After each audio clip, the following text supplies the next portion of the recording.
You a Star Wars fan? Because you'll be amazed at number one, that a lot of women might be into the shit that you're into, but you're so worried about her judging you that you don't give it half a chance. But also some of the things that you're not into, you'll be amazed at how women would want to get into it because they want to get closer to you. A lot of times they say shit like, "Oh, I'm free on weekends," or I'm usually free on Thursdays," or whatever the hell. So if it makes sense, then I schedule a date. If she really liked you from the get-go, there would be no reward system you would have to look for to do anything for, right? Because it would automatically be there, And I like to do this in conversations sometimes. When you're speaking with somebody and you'll hear a girl say something like, "I'll never do this," or "I don't like this," or "I don't like that." And then you'll notice, you'll say, "Nah, I kind of like it. I like it when blah, blah, blah." And she's like, well, yeah, when you say it like that, I like it, and it's just kind of like, yeah, you switched up awfully fast for somebody that just really said they don't like something.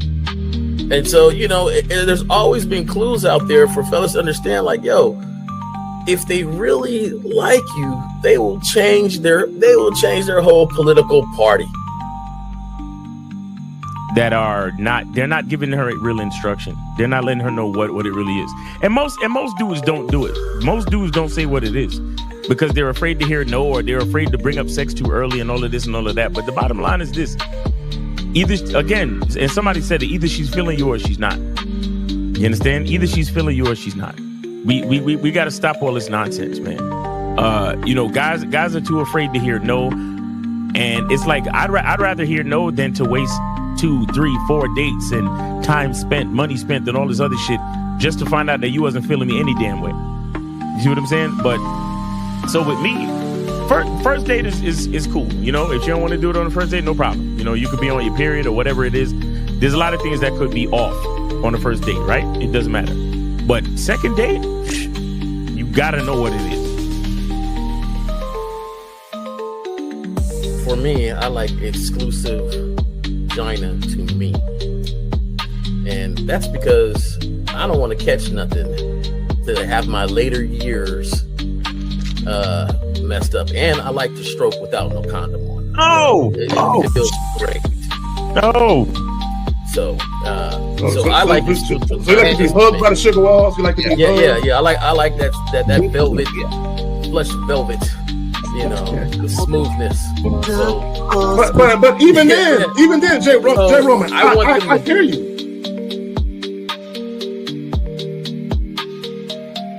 He don't get up for nothing. You understand what I'm saying? So, and the reason is because he has to conserve his energy to do 3 full workouts a day up until his competition date. You understand? So when he's in season, he literally just works out as hard as he can. Then he sits on the couch and his wife brings him everything. The only thing she don't do is fucking piss for him, right? So what I'm saying is, it's one thing to have a wife that does it, because you said earlier, these were the words you used. You said a woman who says, "Oh, I rock with this dude, so I don't mind doing this." But see, it's a difference between a woman who doesn't mind and a woman who cheerfully wants to do it. Understand the position of a simp. Make sure you understand the position of a friend zone nigga. Make sure you understand that a man doesn't do anything for nothing. You understand? So run the game, be careful, and do what you got to do. Mm-hmm. And that's the right there, Jay Roman. And that's the problem. Your main chick should always be prioritized over all the new chicks. Right? The new chicks should not get preferential treatment. Right? So what would make it difficult for a lot of women is if you're giving girlfriend treatment to the new chick. Right? So this is why when you very first meet women, you have to establish boundaries and parameters where they got to earn everything. So that way, when the main chick is with you and she knows you're dealing with new women, she knows they have to go through the gauntlet too. They just don't get shit quicker. Like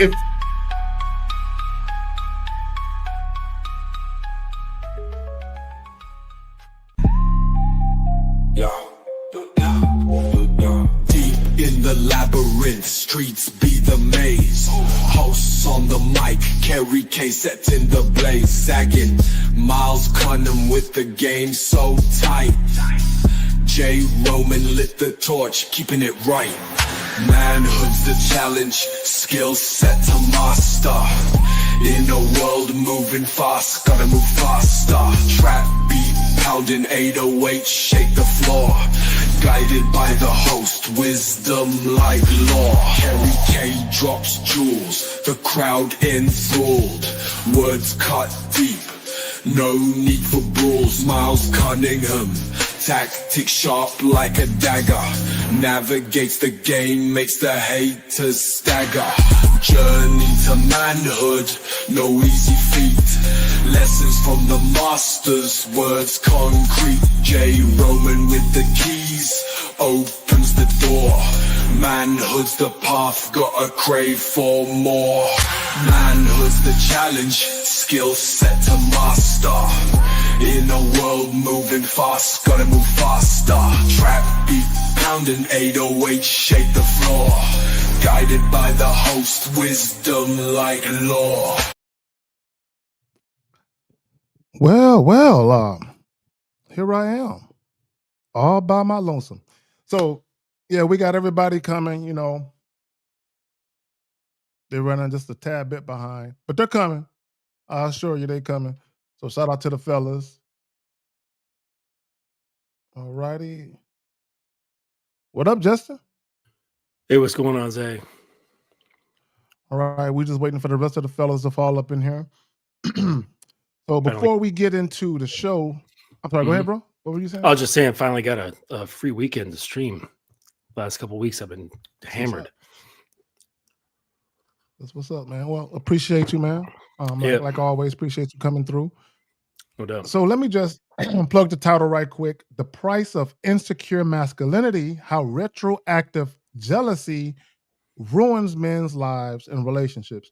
So there's a video that we're going to share with you, gentlemen, and any ladies that may be in attendance. We're going to share this video, and then we're going to go ahead and just break down how how unfortunately for a lot of men, and let me just say this real quick about just jealousy in general, or even retroactive jealousy. It's not gender specific. It's not just only men. It can be women too, but we're not talking about women. We're talking about men, right? This is what we talk about. We try to help you men. And let me just say this about that, right? You know, we can give sex-related advice all day. We can talk about how to dominate women in the bedroom and all that. And all that's fine. But there's another layer to why guys struggle, right? And your emotions can get the better of you. Jealousy, being insecure, all of that can hinder you as well, right? So it's not, unfortunately, life isn't as simple as I'm gonna wake up and go find some pussy today. You know, there's real shit going on, like with people, right? So guys, if you got real shit going on, let me just say this real quick. And I'll pass it to you just quick. This name, he's an author.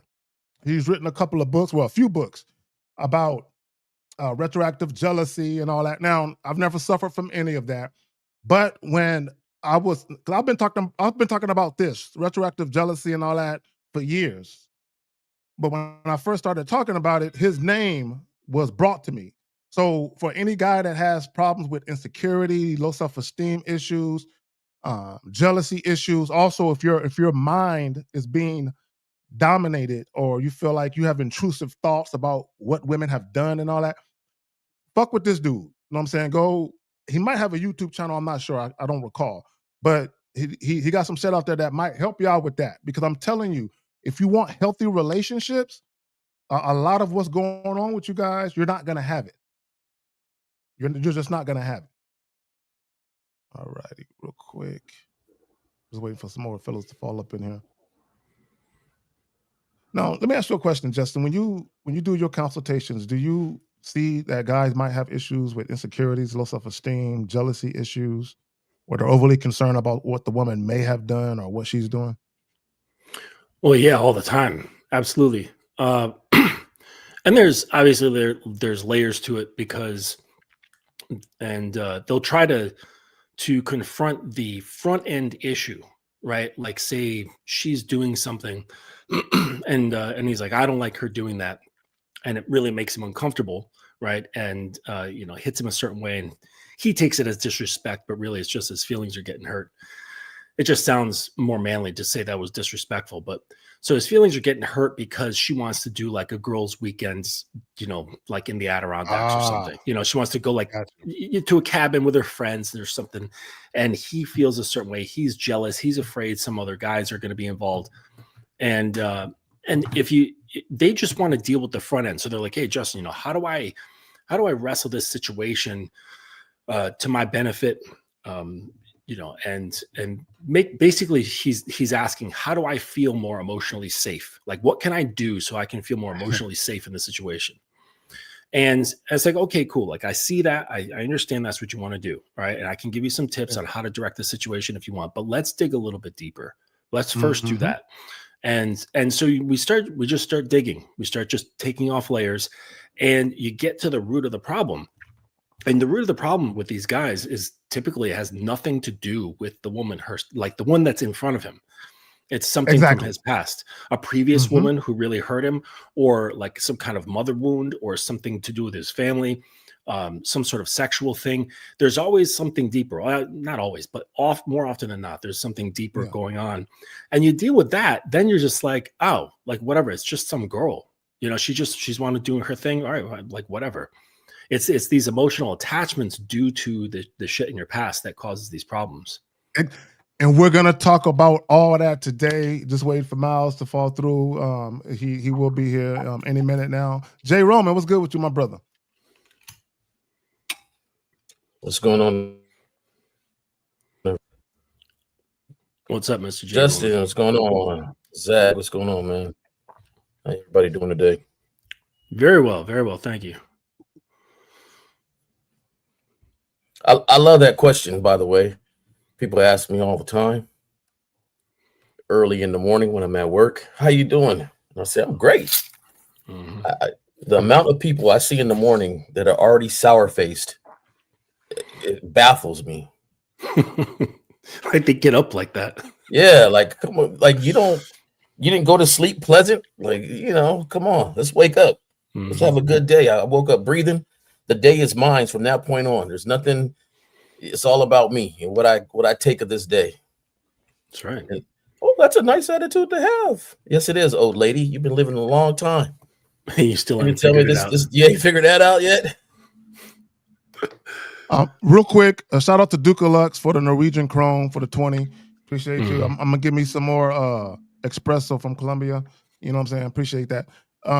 Let's see who else. There's something else I wanted to do. Real quick, and shout out to Danny P. Go ahead and do that, guys. For that algorithm, hit that like button. If you feel inclined, share, and definitely sub to all of our channels. And if we got any subs in here that, if y'all don't mind putting the links in the channels, I'm saying that would be greatly, greatly appreciated. All right, so we're just waiting for Miles to fall through. But again, so the price of insecure mentality, how retroactive jealousy ruins men's lives and relationships. So, like real quick, you said like making shots. Like shout out to my sub here is in the chat. And baby girl, if you would go and grab the link to my website and put that in the chat for the viewers, please. And you can, because we're starting a little bit late, you can stay up a half hour from the point of the show actually kicking off. See, look at that. I like that. So, guys, go ahead and get them likes up now. This is what I want to say. I do want to say this real quick, and I want guys to understand, because anytime we start talking about a woman's sexual past and the whole body count thing, it gets real tense, right? A lot of triggers get triggered. A lot of sensitivities just come oozing out the pores, right? And what we got to do is we got to tackle what the real issue is. Like Mr. Justin, you said you had a client. I'm sure you probably have more than one, where once you start talking, assuming that they actually want to talk about it, the floodgates open up after a while. And then you begin to put the pieces together. And now that we know the root, and that's what I tell guys all the time. If you're insecure and if you have low self-esteem, you have to know where it derives from. The moment you know where it derives from, then you can tackle it. You can say, okay, right? As an example, if you got teased as a kid and that's where it derives from, my question to you now would be, are you being teased now? So, or do you just feel as though when people don't gravitate to you the way you would like, it's unsettling. So you got to figure out why you feel the way that you feel. Like guys ask for, oh, how do I approach a group of women? Or how do I get a woman to have sex with me? Right. And my thing is, if you're insecure and if you have low self-esteem and other things going on, words will not help you. We have to get to the root of what's going on with you. And then you can begin to start to see progress in your dating and love life. You want to add to that, man? Jay?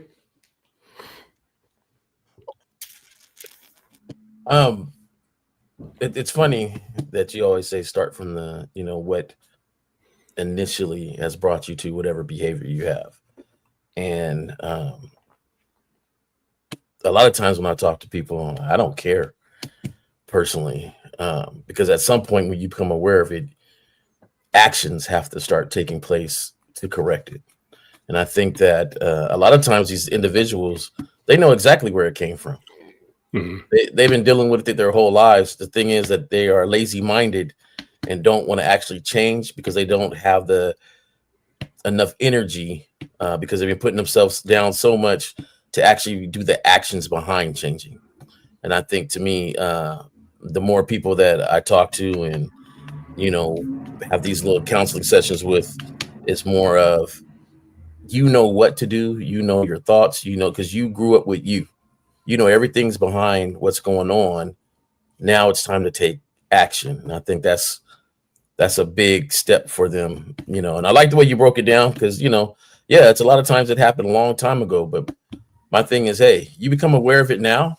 As soon as you say, man, I talk to women crazy because my pops used to talk to my mom crazy. Well, as soon as you can say that, then it's time to take actions on changing if you want to change that. Like you can't continue to say it, like 2 years, 3 years down the road, man, I talk crazy because I used to get talked crazy upon. Like it's time to take some action. No, I agree. I do agree that that's no excuse, right? That's no, because here's the thing. I remember there was a story, and if anyone has heard it, and if I get any miscellaneous details incorrect, just let me know, or you got to forgive me, right? But there was a story about two brothers. They had an alcoholic father, and the father was very abusive. He was an alcoholic. So as the boys grew into young men, one brother became an alcoholic like his father. The other brother became a lawyer, got married, had a family, and never drank alcohol in his life, right? So one could surmise, oh man, y'all had a traumatic upbringing. The one who became an alcoholic, oh yeah, man, my childhood was trauma. The other one was like, hey, yeah, shit is fucked up, but I got a choice. Mm-hmm. I can be weak and give in, or I can be strong and do the other thing. And like you said, J. Roman, at some point as a grown fucking man, that's just what it is. It's a choice. It's a choice. And I think that's a choice. That's why it's so important that you find your square or your stake, mm-hmm. or you sooner than later. To say, and that's in all regards, right? You can't stay underneath your pop's umbrella forever. You can't stay underneath your mom's umbrella forever. You have to be building yourself up. So as soon as you find that, as soon as possible, you can start contributing and adding to that and growing the man that you want to be. And see that right there.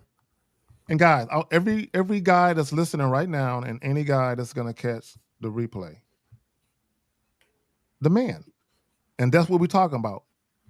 Just manhood. Let's do the man shit. everything will come. Financial success, the accolades, the achievements. Women, let's get to the man shit first. And everything branches out from there. But you have guys, they want to do all the quote unquote fun shit without doing the work of being a man. Do that first. Yeah, absolutely. Everything else is easy after that. Mm-hmm. It's it like, so that when obviously, you know, when I was setting up my business, I was talking to a business coach. Because when I first started out here, I was like, I don't want to be a dating coach. Like, it's oversaturated. It feels I was the same way. I hated people calling me that. Right. And it felt like it was oversaturated. And I kind of felt like, I don't know, it's just a little like disingenuous. So I was talking to a business coach and he's like, well, Justin, you got to pick, because men are sold two things, either how to get more money or how to get more sex. Pick one. You know, because at the time my motto was like how to encourage the growth of men's masculinity. And he's like, all right, let me hear your elevator pitch. And he's like, what the fuck is that? He's like, I have no idea what you're talking about. Like, what is that? You got to make something that's palatable for the audience. So I was like, okay, that's what I'll do. And so now, like, that's what I do on the front end, right? My model is basically like, look, you can have this sort of thing. You can create this sort of life and, you know, have the experiences that maybe are similar to mine and my other clients. And that's great. But then when they first start working with me, then we have to go all the way back. We have to rewind all those things. Like, okay, here, this is what you want. But in order to get this, you have to have this. And then to have that, you have to have that. To have that, you have to have that. So there's like prerequisites, like going to college. Yes. You know, you can't have like the master class until you have all the prerequisite classes. Right. It won't even work. Like, because I could put you in the class for the PhD and you'll be like, everything's going to fly over your head. You have to take all the, you know, the 102, the 103, the 104, then the 201, the 202, the 203, and keep building on it. So we go all the way back and we start dealing with how you relate with yourself and what is that current relationship and why is it that way? So we start like looking into your parents, we start looking into your early experiences, because all of that's important because it shapes things, it carves things into your mind, and that sets a precedent for however you move forward. You know, until that is understood, that, so like I made a post today on Instagram and it says,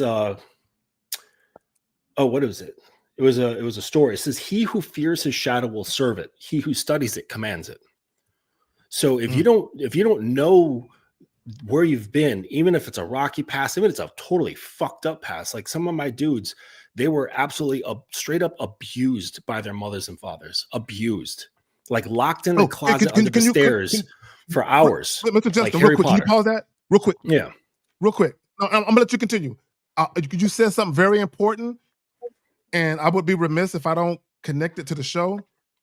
Please. What Justin is talking about is guys who've had traumatic experiences that they want to forget and move on from. So if men have experiences, whether it's traumatic or not, that they want to move on from, so do women. But go ahead. I want to throw that in. Yeah, no, I was just kind of pointing out that, you know, there's the front end stuff that they all go for, but you can't really fully exercise that stuff until you've dealt with your past and the things that are lying there. Because everybody has a burden. Everybody's dealt with shit in their lives. You know what I mean? No one's had a perfect life. And that's the way it is. And it affects us until you understand what that is. I thoroughly enjoyed my life, but you're right. Sure. You know, everyone has twists and turns, ups and downs, but until we deal with that shit, you know, like, and understand how it affects us, then moving forward, we won't really see the patterns. And then you start seeing like, holy shit, I'm doing this because I had built up this habit due to what happened when I was younger. It's all wrapped in there. Miles, okay. What's up, Miles? Good to see you. What's going on, guys? What's going on, Justin J. Roman and K Zag? What's going on with you guys? Please forgive the lateness. Man, we good, man. But yeah. Are you here? That's all that matters, bro. Yes, before sir. we get into the video, though, Miles, let me set it up, my brother. Is the phone set up too? Okay. Yes. Real quick, guys. I'm sorry. Go ahead. No, take your time to do your thing. Real quick, guys. If you have a question, is there a delay? Yeah, you know me, dog. I'm sorry. As always. All right. If you have a question, put a Q in the chat followed by your question. Do it sooner rather than later.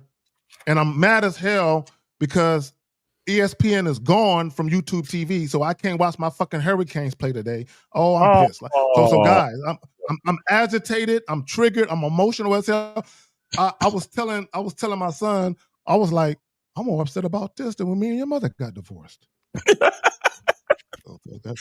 I'm crazy. I was anyway. So anyway. Well, So look, real quick. Again, if you have a question, put a Q in the chat. Also, the phone lines 1-844-672-7300. Miles, before we jump to the joint, you want to do what we always do around this time with the joints you got going on? Oh, yeah. Oh snap! I don't even got nothing on me. Like, all right, so I got the shea butter, man. The shea butter season. You know, the guys need to moisturize. It's cold out there, man. So go to Cunningham Elements and get your shea butter. Also get your soap and get your fragrance, Masculine Identity EDP Eau de Parfum. So, yeah, man, we got it for you. So just come to the website and get it. All right. Appreciate y'all, man, and happy to be here safe. And it's never too early. I'm gonna say this with the shea butter and the lotion. Mm-hmm. Am I delayed? No, you good. Oh shit. Yeah, it just ain't never too early to teach your sons how to be fresh. Bro, I haven't heard the word rad since the 80s. My bad. I haven't seen that since the 80s, man. My bad. Yeah, it's never too early to teach your sons how to be fresh. Facts. Okay, teach your sons how to be fresh. I go to an elementary school. I see so many kids with food in the corner, stains in their shirt. You know, I know it's third grade. I know it's fourth grade. But, you know, I had to tell my son, man, have a little more swag than that, son. Okay? Don't. They got mirrors at school? Yeah? Okay, well, check yourself out. Yeah. Keep yourself together. There ain't nothing wrong with presenting yourself the best way you can do it. I'm on that too. Throw some lotion on. Throw some, you know, keep yourself fresh. Facts. Real talk. All right, cool. So let's go ahead and let me just something real quick, guys. I just want to while we're playing the video, I just want to put that right there, and then we can get to that video. All right, so let's go. All right, y'all ready? Let's get. Hold on. I got the homie covered up. I got to move that out the way. Okay, let me just play for a second. Make sure y'all can hear it. Like, we had a conversation about body counts. Yeah. Yep. All right, we all hearing it? Okay. All right, cool. All right, so here we go. And the caption reads, girlfriend and sister play the body count game. Boyfriend ends up in prison after hearing that his girlfriend's body count is 42. All right. Like, we had a conversation about body counts. How was that conversation started? Was it just a normal conversation? And by the way, I think this is police body cam footage and audio. So this is like the cop coming into the house talking to the sister or whatever. Was it just a normal conversation? We were listening to music, and me and her were talking, and then he comes in the room, well, actually in the kitchen, because that's where the fight started. Okay. And he's like, 42? You got 42 niggas, you know. Boyfriend ends up in prison after hearing his girlfriend body count is 42. I ain't gonna lie, I might have crashed out too. That's something you supposed to tell me. It's all right there. Can you pause it? All right. If I want your pad. Can you rewind it and play it up until he says that? From the beginning up until where he says that. Like, we had a conversation about body counts. How was that conversation started? Was it just a normal conversation? We were listening to music, and me and her were talking, and then he comes in the room, well, actually in the kitchen, because that's where the fight started. Okay. And he's like, 42? You got 42 niggas, you know. Boyfriend ends up in prison after hearing his girlfriend body count is 42. Now, he said you're supposed to tell me that in the beginning. So now, number one, ladies, do not talk about your body count with other women and earshot of the guy you're dating, because these guys can't handle it. Mm-hmm. They can't handle women. No matter how much they say they can handle it, they can't. Right now, let me just say this, because he's talked about crashing out. So let me get this straight. You're going to punish a woman who had sex in the past before you knew who she was. You're going to physically harm this woman and accost this woman as punishment for her having past lovers. Y'all go ahead. You can't make this shit up. I ain't gonna lie, I might have crashed out too. That's something you supposed to tell me at the beginning. Let me decide if I want your past to affect our relationship or not. I would be devastated after hearing that number. I wouldn't listen to no 42 Doug. I wouldn't drink no 1942. And when I'm 41 and my birthday come, I'm gonna just tell people I'm 43. It's never He's gonna skip it. Bitch, you is wrong as hell. I wouldn't have hit you, but I would have left for sure. 42 niggas is crazy. If your girl fuck 42 niggas, you damn near can't go nowhere without seeing a nigga that'll fuck your bitch before. I'm the type of nigga, I don't really care about a female past for real, but 42 is insane. This is something we gotta talk about. You got like 12 niggas, all right, cool, we grown as hell. She had no business playing no body count game in front of her nigga, knowing good and well her number was that high. She was asking for that ass whooping. Anyways, don't free dog, because we don't condone beating no women, but I could understand him crashing out for sure. Okay, this.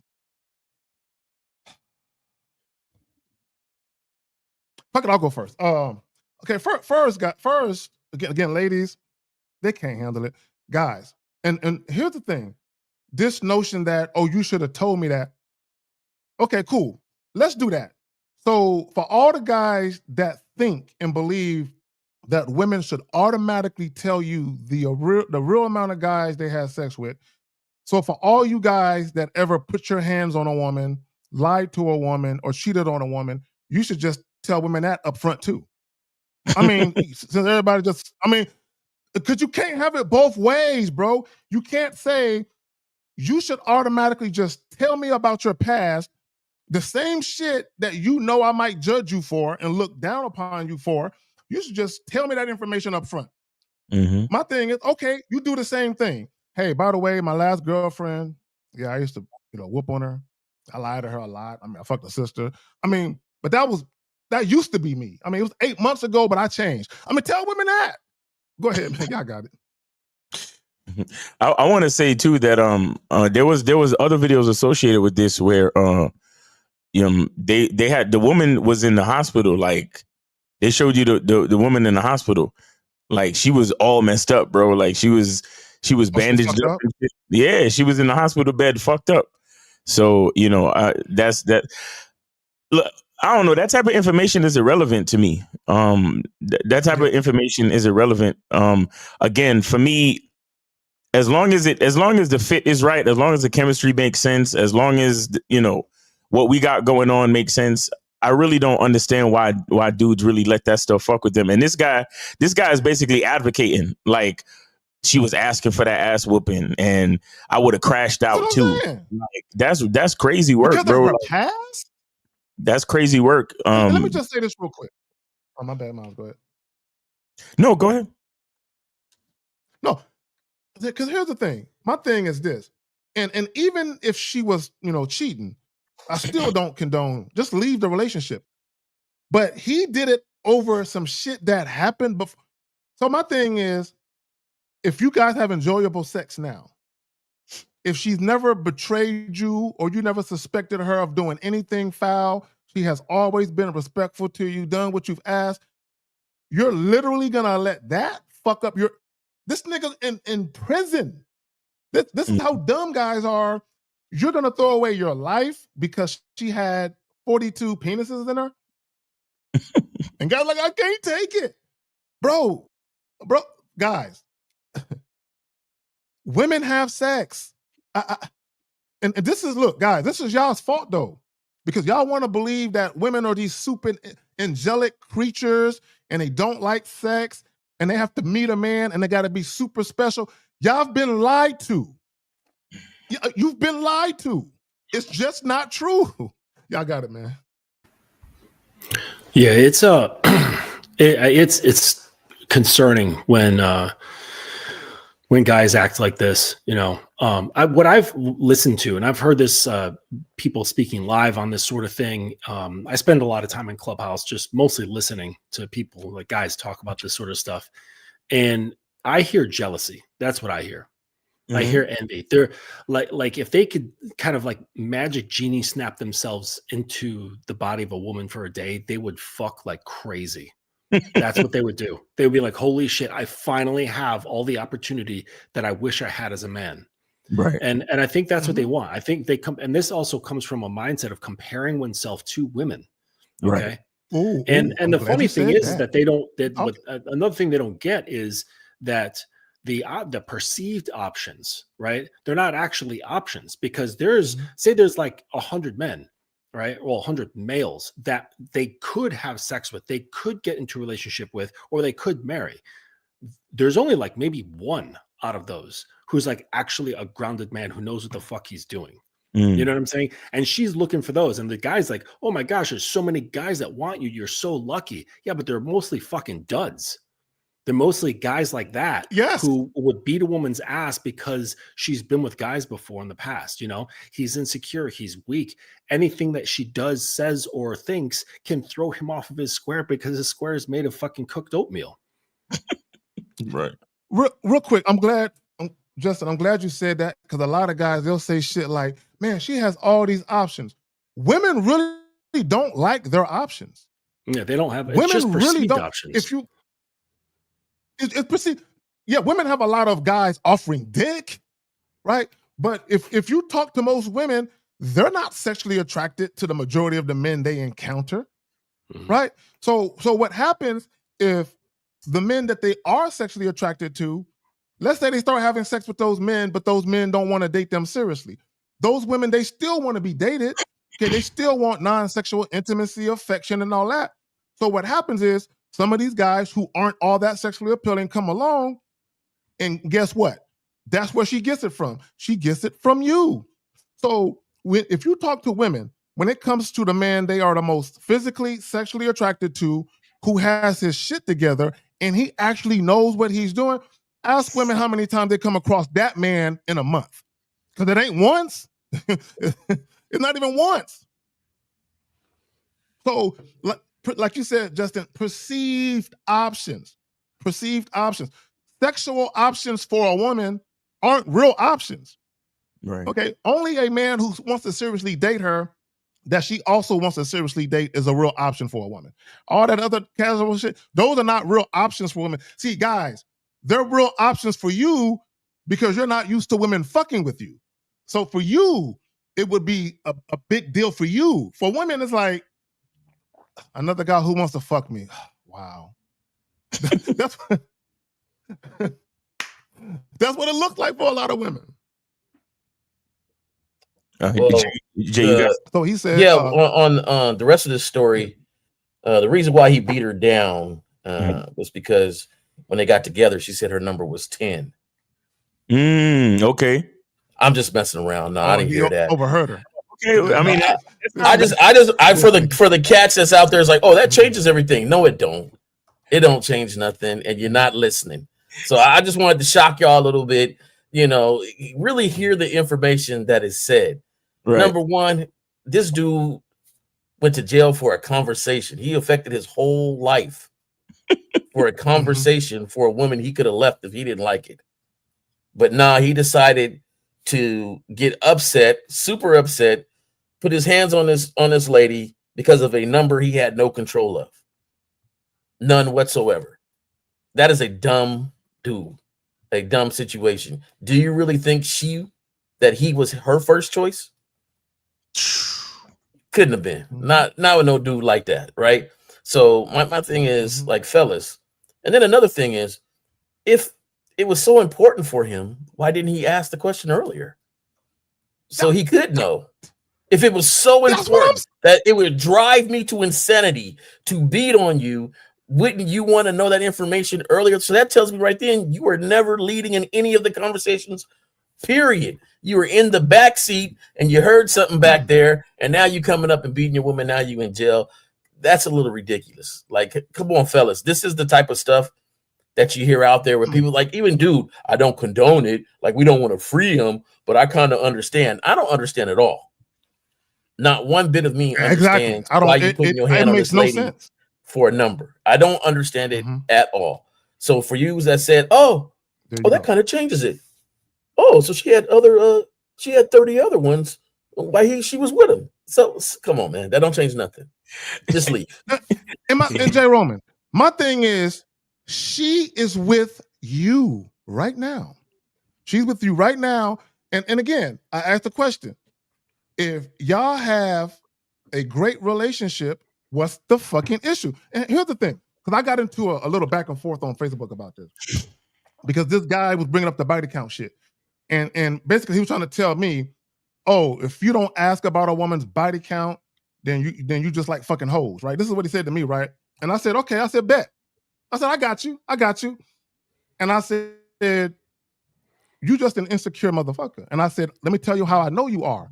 I said, if you really cared about her past, you would get her credit report, nigga, before you got into a relationship with her. You would run a background check, nigga, and you will get a motherfucking STD test before you pull that condom off. Do your bitch ass do that? No. You just ask her how many niggas she fucked. You don't care about her past. You just care about how many dicks she had in her. You insecure motherfucker. See, here's the thing. When you're logical about why you want intel, if I say I want a credit report, I want to make sure this bitch ain't got no jail record. I want to make sure she ain't done no identity theft or nothing like that. That's logical, right? Me and my ex-wife, before we got married, I'm like, I need to see the STD, because we talked about having a family. Before the condom come off, before I skeet, we got to see the test, and before we cohabitate, I got to see the credit report. Here's my credit report. I got to see, right?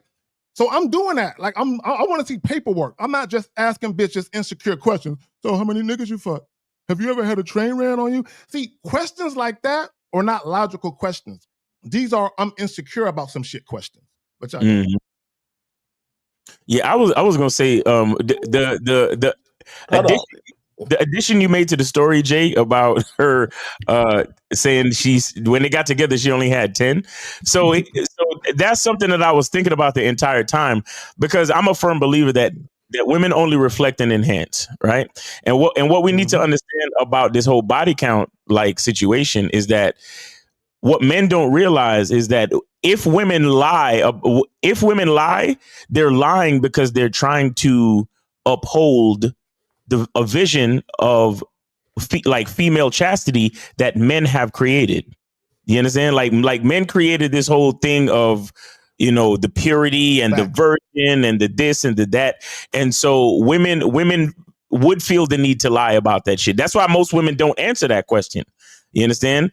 And I don't understand. And when women see how insecure men are these days, especially, they lie even more about that shit. You understand? And so in this story, it's kind of interesting to me because I don't know if she knew he was in earshot. I don't know if he was. I probably have to look at the video again. But if they was together for a while, I think she would know if he was insecure about that type of shit or not, and if she was to divulge that information, because everybody's focused on the number 42. If the man is insecure, the number don't really fucking matter. You understand what I'm saying? Matter. Oh yeah, it could be one. Exactly. That one dude is going to be like a thorn in his brain. Yeah, because this guy on the video talking about, oh, well, if it's 12, it's all right because we grown. Some guys, it don't fucking matter. Like every dude wants that the woman that they fucking is a virgin. That's what every dude wants to believe. Do you see what I'm saying? And it's just a ridiculous expectation that a lot of insecure men put on women. And I'm telling you, it is insecure and delusional. And the fact that we bring that to women, they are only going to reflect and enhance it. So this is why women lie about a lot of shit. This is why women feel a certain way about sex. This is why women treat men a certain way. This is why women respond to men a certain way. This is exactly why a woman can't just say that she's not interested in a man sexually, right? She has to be like, oh, well, maybe we could be friends, or because a woman knows that once she is honest and truthful, men pull back all their resources. You get what I'm saying? And that in itself is a level of insecurity, because it's like, oh well, you don't like me, so fuck you, and I hate all women because every time I approach a woman, they tell me they got a boyfriend, or they tell me that they're not interested. You understand what I'm saying? So there's a lot of women out there that'll take your fucking number. You understand? And won't call you just because they're scared about how you might react in a given situation based on your insecurity about being quote unquote rejected and all this other shit. You understand? Male insecurity actually only imagine how insecure and how insecure females are already, right? And then putting male insecurity on top of female insecurity. And like I said, a woman only reflects and magnifies. You understand? And look, this is a lesson that I learned myself, because as a man, this is not the only way to show insecurity to your woman or to women. This body count conversation is not the only way a man shows insecurity. Insecurity comes in a lot of different forms. Every time you lie to a woman about anything, that's insecurity. Anytime you make some type of weird judgment on a woman, that's insecurity. Anytime you speak ill or any way like that, in a relationship or anything like that, or you commit a bad faith act, that's a form of insecurity. And what I'm trying to explain to you guys is that this is why, as men,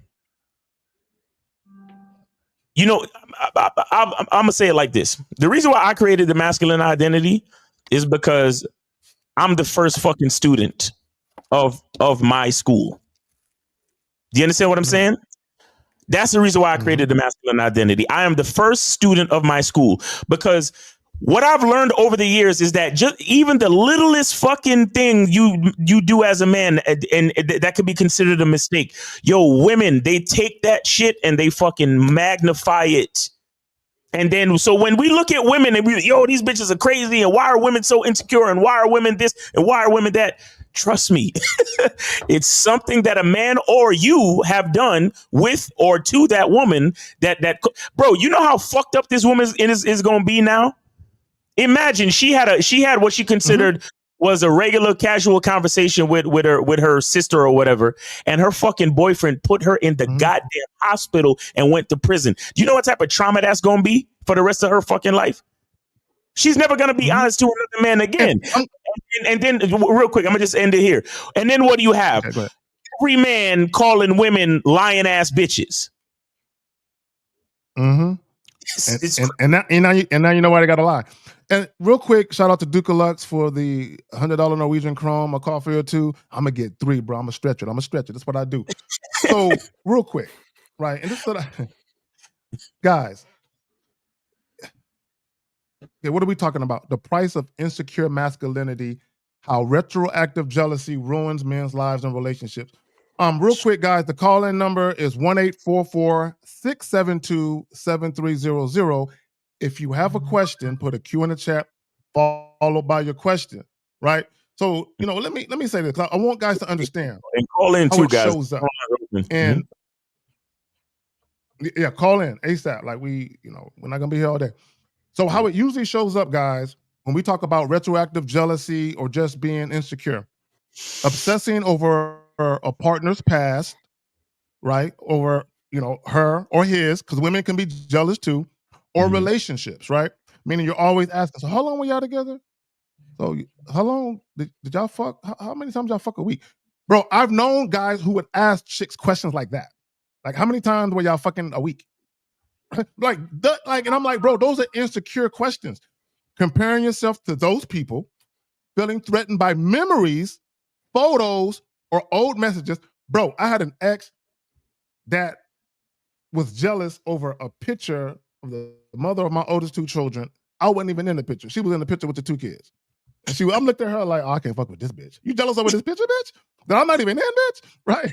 So that type of shit. Asking repeated questions about past experiences, feeling less than or replaced in your imagination, intrusive thoughts about your partner's past intimacy. Emotionally, it often mixes insecurity, ego, and control. The guy in the video, the need to be in control. And someone said something about emotional safety. one of y'all said something about, I think it was you, yes. Mm-hmm. How can a guy feel emotionally secure? See, the problem with a lot of guys is y'all place such an emphasis on sex being super special that you project that onto women. So when you have sex with women that you are attracted to and you care about, you want the sex to be special between you and that woman. So when you hear that she has sex with all these other guys, you realize sex isn't special to her. She just letting all these niggas fuck her, right? So now you think she has no value because of that, but her real value isn't the sex. So I want any guy to answer this question. Take the number of casual partners a woman has had compared to the men that she's fallen head over heels in love with in her life. You probably, for every woman, they can count on one hand how many men they've actually fallen head over heels in love with. Although they can count on both hands and feet and other people's hands and feet how many sex partners they had. So my question to guys, what's her real value then? If she's letting more niggas fuck her than she's letting niggas get her heart, what's her real value then? Y'all got it. Yeah.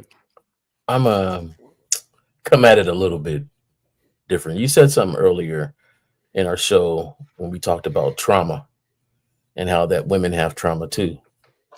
So this woman says 42, and everybody knows, I done said it before, I'm the type of person to ask these questions. I ask the questions, but I don't ask them to really know how many people you slept with. I already put a number higher than what you're going to say in my mind anyway. Like, it don't really matter to me.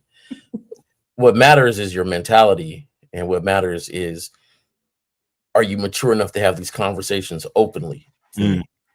Because the sooner you become open with me, the sooner we can really start mentally going where I need you to be at. So I use the conversation of sex, because it's so taboo, to see about their mental mind state.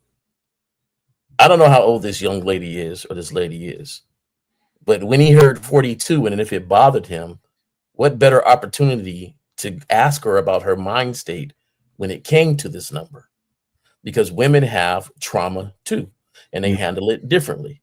So in this moment, he could take the time to ask about the mind state or what was happening. Now, I've come across some ladies who's like, yeah, I was between these college years, I was tossing it up. I was getting it in, right? Period. Like, I was enjoying it like you would enjoy it. And we all can understand, like, oh, okay. Shoot, because I don't know, a lot of people be like, I don't like hoes. I do. I like women that like what I like to do. And let's get to it. So I don't consider them a hoe, but hey, that's y'all. Somebody that's getting paid for the profession, that's something different. But if you're enjoying your life and enjoying it too and doing it safely, I'm all right with me. But at the same time, though, there's a difference between asking these questions for that instant instead of asking to put somebody down. And I think that, I asked for safety of self and mentality, but what better way at that moment where he could have got into her mind? And you talk about that third eye, and I know Steve the Dean always talk about, hey, how many giants is on him, right? That third one. What better moment where he could have took that and just like, come here, 42, I don't care about that. But what was you thinking? What was going on? Why do you think you let 42 cats, if it really bothered him, why do you think he let 42 cats hit so quickly? You know what I'm saying? Like, that could have been a conversation. That could have been a mature conversation that when he left, not only she would have felt a little bit better about, but man, you don't know the types when a woman really opens up and trusts her deep, dark secret and soul with you, the type of things that come from that is beautiful. These beautiful creatures, so I'm just letting y'all know, man, like, really think about why are you really asking the question, and really, why are you upset? There's a lot of dudes fake upset about the question because somebody else is upset about it. Yeah. And what's really funny is that in their minds, say the number of guys that a woman has fucked is fairly high, like high taboo for them, right? It's like, oh my gosh, it's this big heavy thing, and that is just kind of stepping one toe into the threshold of darkness, right? The things that we keep in the shadow away from other people, right? The stuff that we keep as private information. And they think that's bad. They have no idea how thick that darkness gets with women. Okay. You have no idea. Like, you think just sleeping with a few guys is like this thing to be shocked about. You have They're not going to share fucking everything with idea you. Women have deep what they're capable of and what they're capable of thinking of. Mm-hmm. Yeah. Yes. Mm-hmm. All right, we got a call 718. I think this is Moses. What's going on? Hey man, what's going on? How you doing in the panel? Chilling. What's going on, Moses? How you doing? What's your question there, buddy? Yeah. No, listen, I have to call in to say, I'm just grateful for this game because today is my birthday. All right. Congrats. Happy New Year. All right. Yes, sir. Happy birthday, Moses. All right. Can you turn stuff down in the background though? Yeah, you can you get someplace quieter real quick? Hello, can you hear me now? Yeah, we can hear you, but it's still stuff in the background. But go ahead. What's your question? Let's do it fast. No. I just have to call in and say, since it's my birthday, it's just one thing to be grateful to have you guys as coaches because ain't nobody on YouTube teaching the game that y'all teaching, and that's the one thing I'm grateful about. Yes, sir. Appreciate that. Thanks for taking my call. Yes, sir. Happy birthday and stay safe, brothers. Talk to you soon. Happy birthday. Now go get some Born Day head. Yeah, go get some Born Day head, bro. Go get that. Go get that. But yeah, man. This chick end up in the hospital, man. This is rough. Yeah, I mean, he just could have took that moment and did so much. And like you say, man, these women have. I work with a place where I see a lot of the trauma that ladies go through. Right. And it's way more than you think, and it's way closer than people think. The amount of people that will raise their hand that's gone through some stuff. And it could be mothers, it could be sisters, it could be, aunts, it could be relatives that you wouldn't think because it's not something they talk about all the time. Right. But if you can have somebody really open up to you and talk to you, and I'm just, maybe those 42 people, she said, man, I really liked them. And I thought the way I could really hold on to them was sex. Okay. I know a lot of chicks when they're younger. Well, you know what? When they're younger, they do that shit. Yeah, you be like, well, baby, my love language is food. Like, you could open her mind to something totally different that would be appreciative and see you in a different light. Yeah, but I think that's the part that guys don't understand when you are responsible for yourself and understand yourself to a degree and what you like, and you see somebody next to you. Okay, well, let's break this down a little bit, and then that person is not molded, but they make that choice and understand like, hey, this is a different dude. And so when the guys on the panel or you see them on Sunday and they say, hey, we different dudes, that's what makes them different. The way they can break things down and have it understandable to you to say this, hey, if you stand next to me, this is what I like. Don't worry about all these simple stuff, these simpleton stuff. Because that's a simpleton stuff, like 42. But Jay Roman, man, that's the thing, like, you're talking about an elite type of guy. You're talking about a way above average guy. What you're talking about takes confidence. It takes a certain level of masculinity, compassion.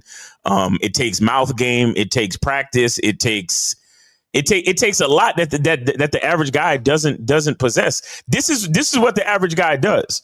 And I would say this is below average because I think the average guy would just get upset and probably just argue about it, and just talk about it, or probably like, oh, I'm not talking. I'm give his girl the silent treatment for a couple of days or act like a little punk pussy dude.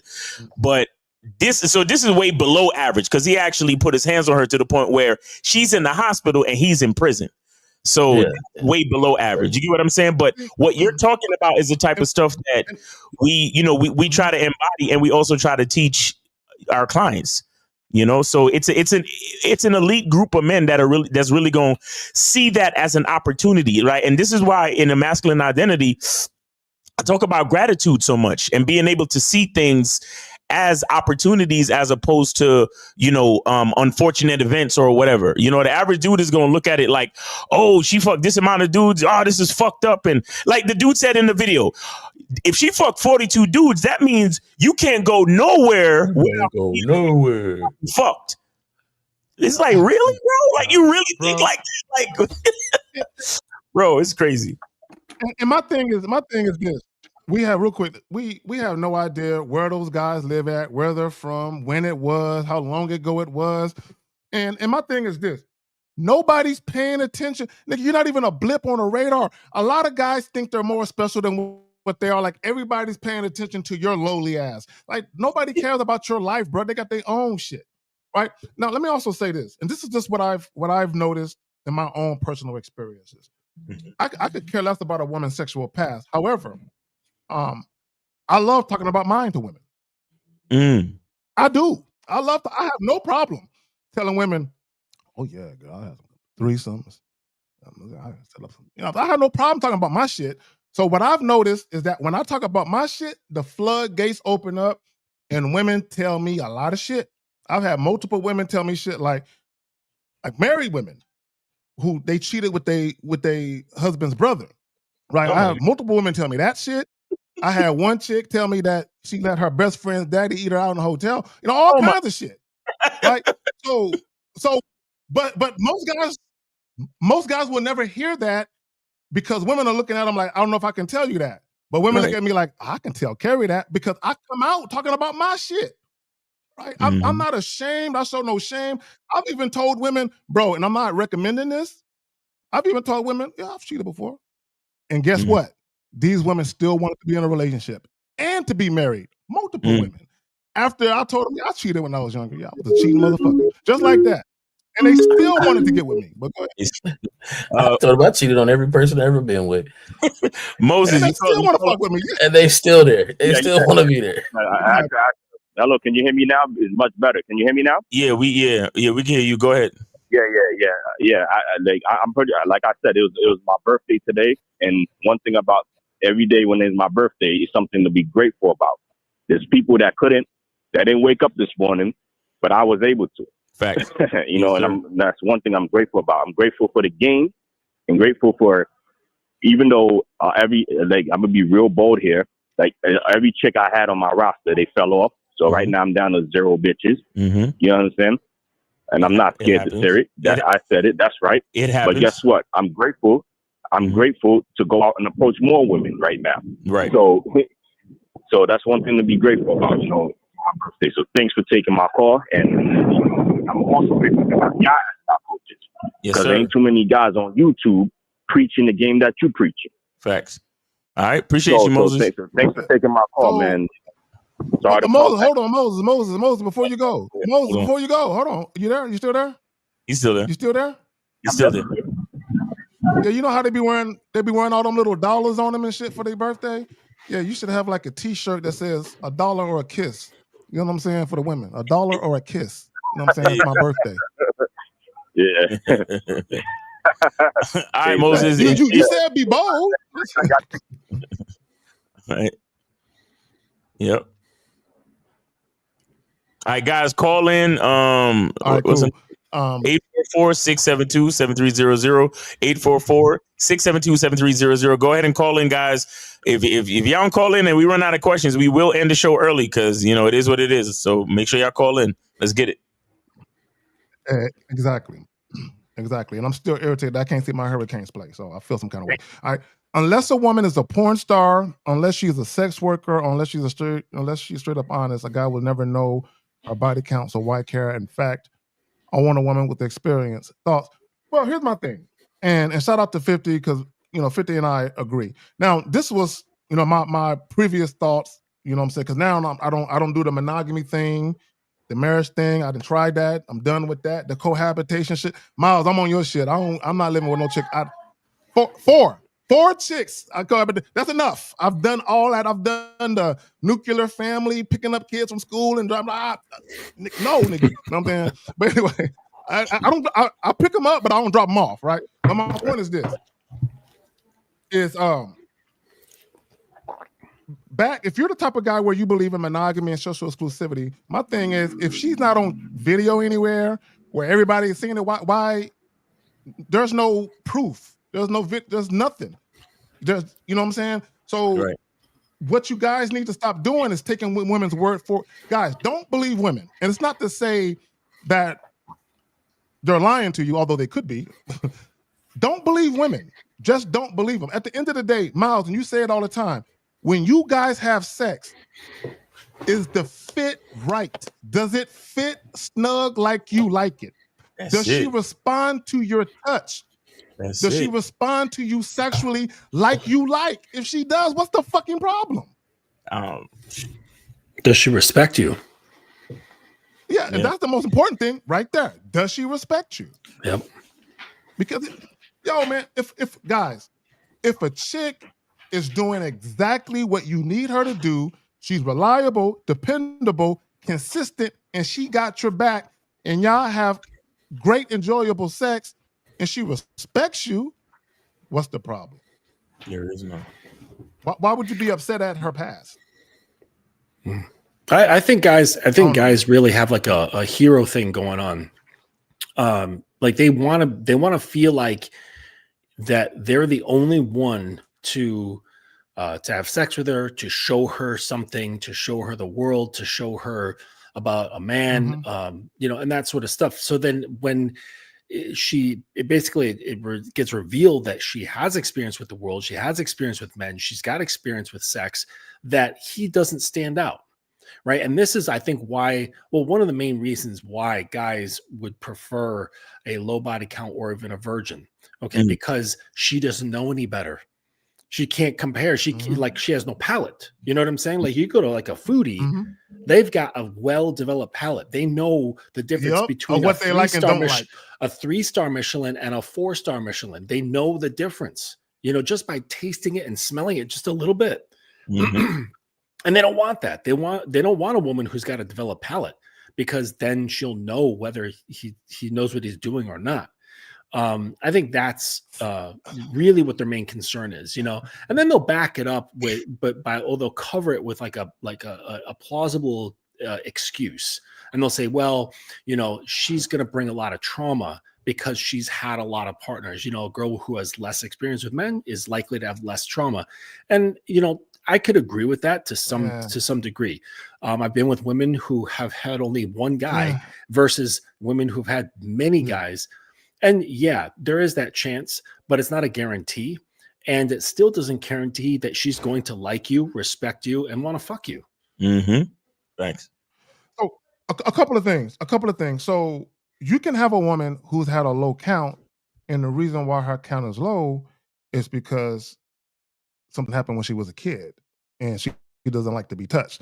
That could be a reason. That's why. Look, I remember on my old channel, we had me and two of my partners I went to high school with. We had 3 chicks, and if I can find that video, I got to repost it on this channel. We had 3 chicks on the channel, and all of them had been either, molested or sexually assaulted as women. Some of them multiple times, right? So when guys talk about trauma, that's trauma. Trauma is not a woman having orgasm after orgasm on a random guy's dick. That's not trauma, right? So if women are having enjoyable sex, that's not traumatic. Now, is she having sex to try and get something emotional from it? Then something is wrong with that, right? But if women are having sex just for the sheer enjoyment of, he's sexy, I'm horny, boom, completely different, right? Now, my thing to guys would be this. Just because women haven't had a lot of sex, don't think they don't know what they want. Okay, let me explain what I mean. I did a video a few years back, and it was an article that I read on ebony.com, and it was a 27-year-old woman who was a virgin, right? So she didn't have sex until, and I talked about this before, she didn't have sex until the day she was married. So she had sex, she couldn't have an orgasm. Most guys might be like, well, why would she even know anything about an orgasm because it's her first time having sex? This is what guys don't understand. Just because a woman isn't actively fucking, you don't think she has girlfriends, female family members, female co-workers that tell her about the sex they're having, the type of orgasms they're having, the size of men's penises. She knows what's going on out there. So when she had sex, she wasn't comparing him to other guys. She was comparing him to what she heard about sex. So when she didn't have that orgasm, right, a year later, he still couldn't make her bust. So she started playing with herself. Now she could come. He couldn't make her do it. right? So just because women haven't had experience actually fucking does not mean they don't understand what bad sex looks and feels like. Yep. Guys, go ahead and call in. The number 844-672-7300, 844-672-7300. You know, I think it's kind of disappointing that a lot of guys can't realize that whatever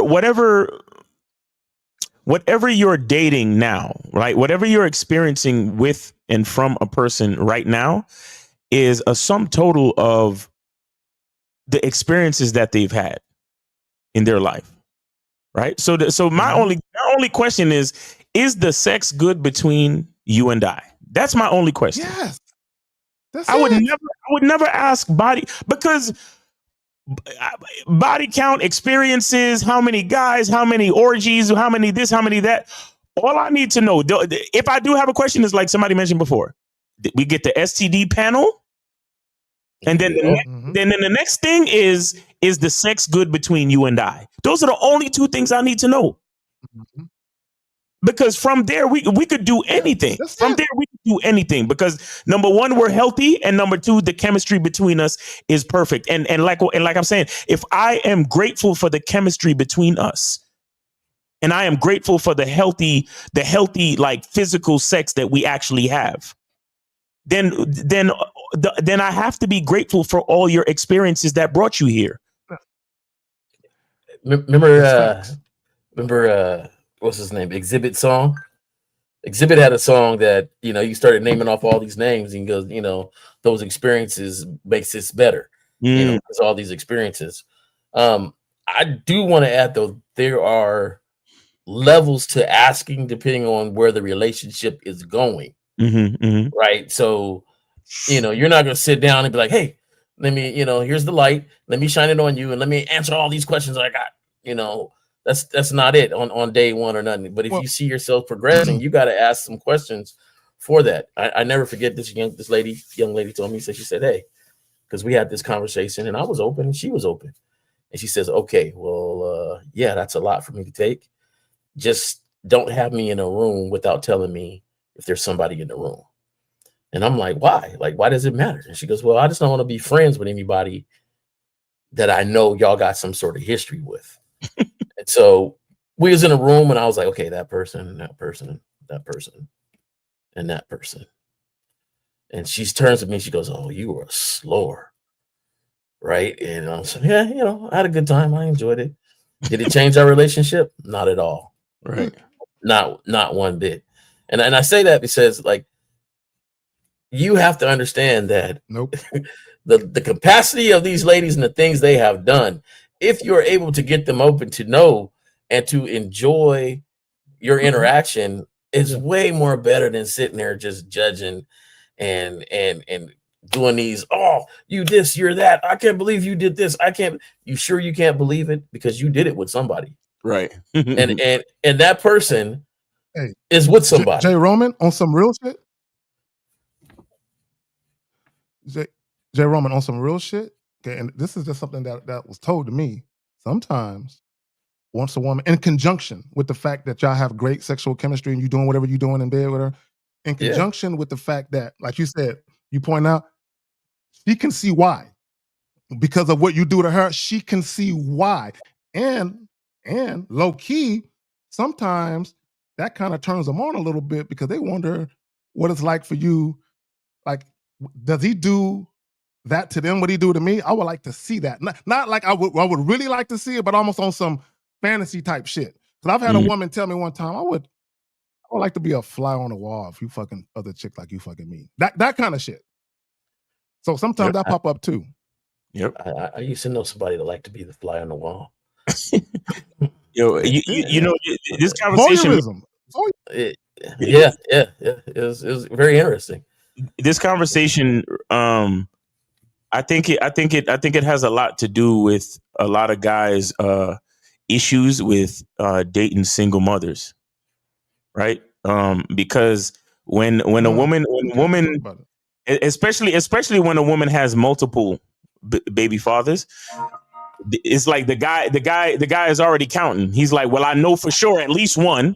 I know for sure at least two. You know, how many baby fathers you got? I know for sure at least this dude. And on top of that, he did it raw and put something inside you, and not only use your vagina, but use your womb. So it's like in their mind, the count is already there. And not only the count, but the kid count, the experience count.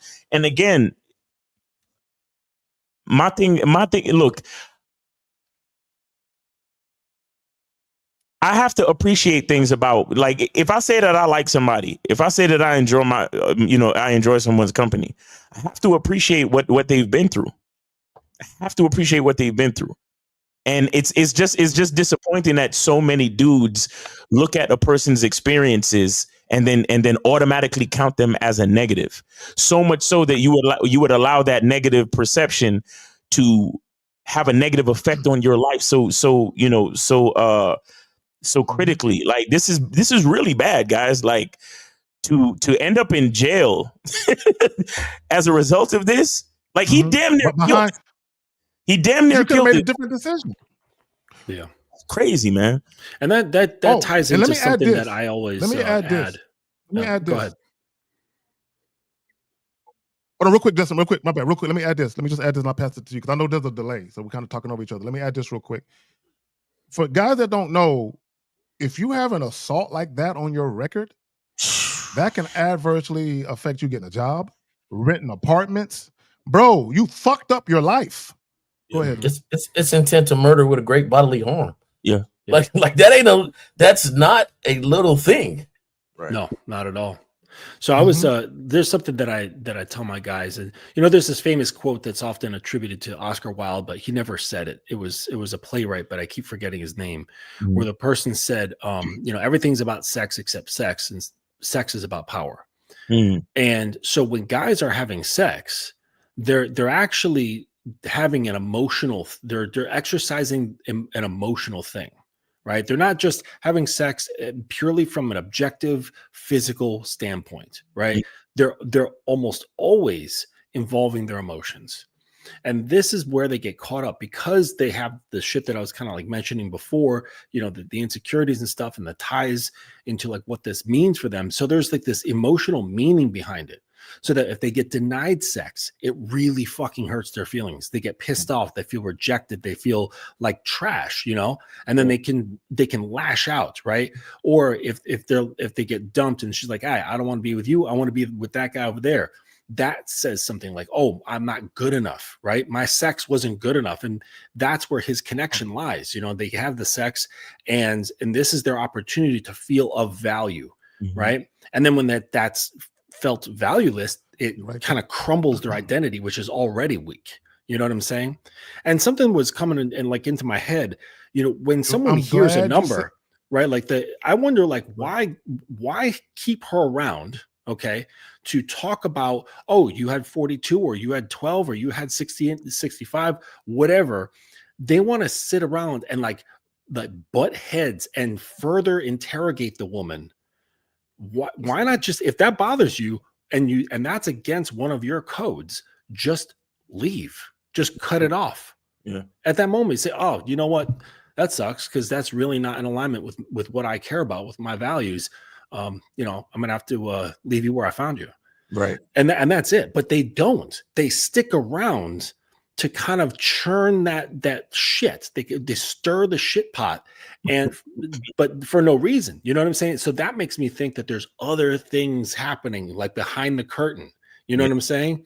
Where they're trying to exercise like old shit that's related to treachery, not being good enough, not being seen, being unaccepted, being rejected, like all that shit. You know what I'm saying? It's like, that's the opportunity because that's a surface level thing in real time now that's triggering all that old shit. And then all that old shit comes flooding forth in that, like that opportunity of situation. And it did nothing to do with that shit. And so it's like, if that's really against what your values are, you just walk. That like you would with anything else in life. You see somebody like, you're like, hey, what you doing? They're like, hey, you know what? I'm going to go steal some cars. You want to come? You're like, well, no, actually, it's not in alignment with my values. So no, I'll pass. You know what I'm saying? You don't get into the situation and quick, start gentlemen. arguing with them about fucking stealing cars. You just don't fucking do it. Right. No. Yeah, go ahead, Kate. Okay. Real quick, fellas, let me get the super chat. Let me get the super chat. So Alpha, the first one, all this shit. For the 5, he says, generally speaking, men prefer debt-free virgins without tattoos over blown-out street meat. Guys, it doesn't matter what you prefer. It doesn't matter. So here's the thing, and this is what's funny, they're right? lying. First of though. all, This dude is debt-free. Okay. Well, number one. See, nobody's talking about tattoos, right? And he says blown out street meat, right? He says debt free. Okay, cool, nothing wrong with that. Virgins. This is what I find funny. If you are a teenager in high school, that's the most virgins you're ever going to be around in that age bracket, right? Once you get into your 20s and 30s and beyond, how many virgins do you think you're going to be around? So if you're the type of guy who couldn't get no virgin at the age of 18, what makes you think you can get them at 38? This is how unrealistic guys are. So if women didn't want to give you their virginity then, they're not going to want to give it to you now. Okay, let me just say this real quick. Right? Let's talk about this count thing, because Miles, you said earlier the guy was talking about 12. Oh man, if it was 12, I can see that. See, this is what it really is. This is what guys are really doing on some deeper psychological shit. They're saying if it's a low number, it's more likely that each sexual act was meaningful, meaning a boyfriend or a man she dated for a while.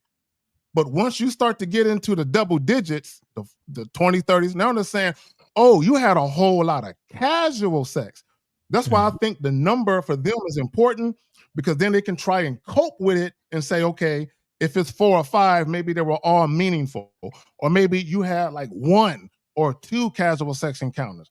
So they're trying to cope with that, with the fact that their woman is out here fucking at a hurried pace. And my thing is, most of the women, guys, you deal with, they're going to have a whole lot of sex partners. They just will, right? So my thing to you guys, and I think all you guys said it, you can talk about your past, but talk about your past for a reason beyond, because this is what guys try and do. Let me try and get intel to disqualify her. No, why not talk about your shit? Because this is a woman that you feel like, you know what, there's some potential here. But before we go any further, let's put everything, all of us, because guys, if you're asking about a woman's sexual past, tell her about yours. Tell her about the time you got burnt 10 years ago and it got cured. I mean, if you're gonna talk about sexual past, talk about it all. This is what guys want to do. They just want to talk about the shit. Half these dudes is lying. They're lying. Really, they ain't really. Half the dudes aren't really concerned about her past at all. They're more concerned about the perception of their friends, their buddies, or other men finding out they're with somebody that might have been with other people and men. He talks about tattoos or whatever, but that'd be the same person he's staring at walking down the street with her outfit on, you know, that he's trying to talk to or trying to get. If there was a woman that came into town that looked bad, that was a 10 out of 10 to them, and walked her walk and talked her talk, and he talked to her, and she goes, you know, I come from small island, you know, I know nobody here. I used to be a hoe there, a real one that used to get paid for my acts. I don't want that life anymore. They probably would be with her. Just don't tell anybody this, okay? Right. I understand you turned over a new leaf. You know, you just want to be with me? Yes, I just want to be with you. Okay. Okay, don't tell anybody this, though. Don't tell anybody about your past anymore or whatever. They would probably be with her. They're always so concerned about what other people think about their woman, right, that they don't even have a conversation to see what she thinks about being your woman. It's about what other people are. Oh, you know, she used to go to this high school and she used to be tossing it up. 20 years ago, I remember her. My friend's friend said that she was at this party and had a good time. Oh, I can't be with her no more, man. That's street meat. It's the same street meat that you're staring at, looking at, and trying to get at, and trying to have intercourse with. But all of a sudden now it's oh, I wouldn't want that. I want that. Now, when you said debt free, I was like, yeah, that's a good one right there. Virgin, if you really took a virgin's virginity, yeah, I don't know if anybody wants to really go do that again. All right. So for cats that really, you know, I don't know. I don't want to do that no more. Without tattoos, like, come on, really? A tattoo stopping you? Like, do you have a tattoo? Are you against tattoos? Did you really disqualify all women you talk to, no matter what their sexual encounters were, because she had a tattoo? If she says, "Hey, I'm a virgin, but look at my dope sleeve," oh, I can't talk to you no more. That's not the case. Dudes aren't really doing this. Right. It's nice to say, it's nice to join the club, but we see them too many times walking down the street, talking and gawking at women that they say they would not prefer. Yeah. I don't know. I think that my biggest issue with this is just the generally speaking men, or like for men, don't speak for other men. Just speak for yourself. Speak for yourself. Want a virgin, stand on that. If you don't want a woman who's marked up with tattoos, stand on that. If you don't want a woman who is, what do you call them, like street meat, debt free, okay, that's yours, right? But don't speak for other men. Other guys, they could give a fuck about her debt. They could give a fuck about her virginity. They could give a fuck about her tattoos. Men are entitled to have their individual preferences, and you don't have the right to speak on them for them. Okay. Whether you're right or not, it doesn't even matter. Just speak for yourself. Even if you're correct in saying, generally speaking, men prefer, who gives a fuck, right? Just speak for yourself, you know? Exactly. So, and let me because a lot of guys, this is what they do. They act like their dating woes are shared by every other man on the planet. Right. No, not every man has the same problems you have. Not every man has the same hangups and insecurities and low self-esteem and lack of confidence issues that you have. No, there are men out here who have no problem dating the women that they want to deal with, who aren't insecure, who aren't jealous, who aren't worried about that. And let me just say this about tattoos. Now, me personally, I don't have a problem with women with tattoos here and there. I'm not cool with the chick whole body being covered up. But the problem with a lot of guys with the whole tattoo thing, they think a woman having tattoos is associated with her being like a slut or something. No, bro. She like tattoos. So fucking what? You know what I'm saying? But this is what guys do. See, let me explain what I mean. Because guys are so insecure about a woman's body count and they can't tell, right? They start to go to things that might clue them in that she's loose. Disqualify them. She got a lot of tattoos. She has weird piercings, right? They say these stupid things to come up with. She must be a hoe if she drinks 2 shots in one night. Like stupid shit, because they're so worried about. Again, and let me put this back up there real quick. Hold on, I'll pass it to you. Let me just finish my little diatribe. Again, no, not that one. This one right here. For many men, it ties deeply to identity, masculinity, and sexual ego. The need to feel like I'm the first guy. I'm the biggest dick she's ever had. No guy made her come like me. Like, these are all the things that guys want.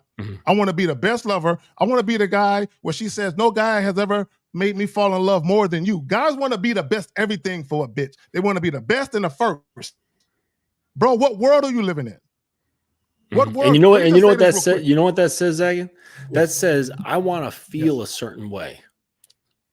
That's what it is. He's like, I want to get involved with a woman, and I want to feel a certain way, so that, again, like I said before, so I can feel safe. I feel safe if I feel like I'm the best. I feel safe if I feel like I'm number one. You know what I'm saying? After this call, I got something about tattoos. All right, we got 201. 201, you are on live with the Manhood is a Skill Set show. Name, age, city. How can we help you? Hey, what's going on, guys? My name is Don, age 28, and from Jersey City. All right, what's going on, Don? What's your question there, buddy? Yeah, I want to ask y'all, right? Because I know, Miles, you was talking about in one of your short videos, you was like, how you have to be in this, correct me if I'm wrong, you was like, you got to be in this certain mode and move, like what Ron Wills mentioned, he said like a wolf mode. It's before you like approach a woman, you know, it's good to be like that when you be around women, right? And I want to ask, right? Do you feel like a guy, not talking about me, but a guy can really be scared to approach a woman if he's feeling like that?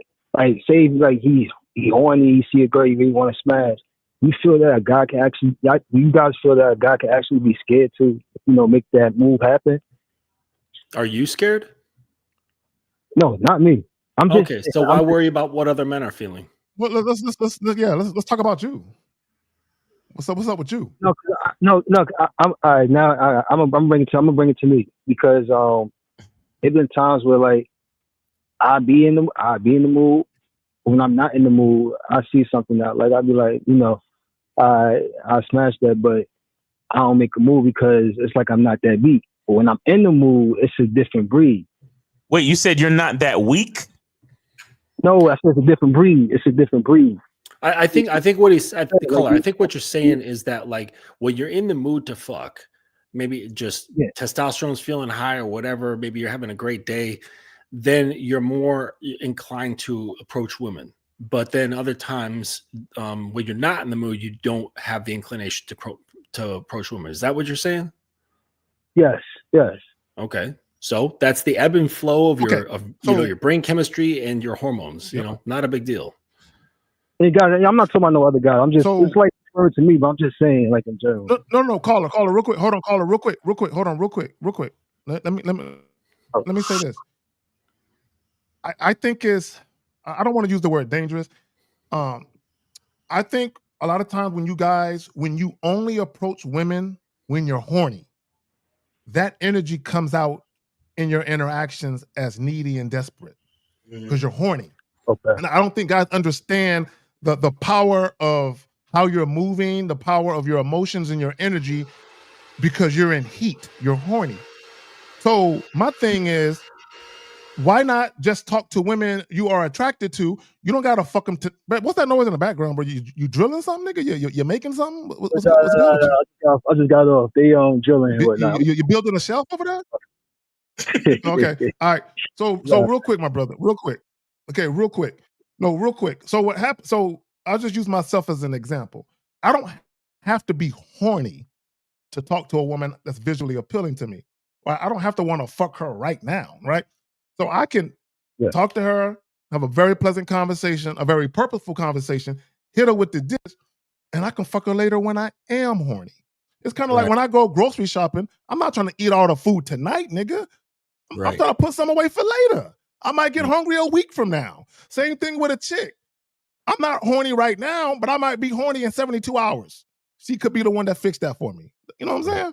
Yeah, that's a really good point, Kay. Great point. Guys, not to cut you off, Miles, but I feel this is what Steve the Dean he was talking about. You guys, he said he's drunk off himself, and now for liquor, he's drunk off himself. To where like everything just flows naturally, like you just said, Kay, you don't got to feel horny, this and that.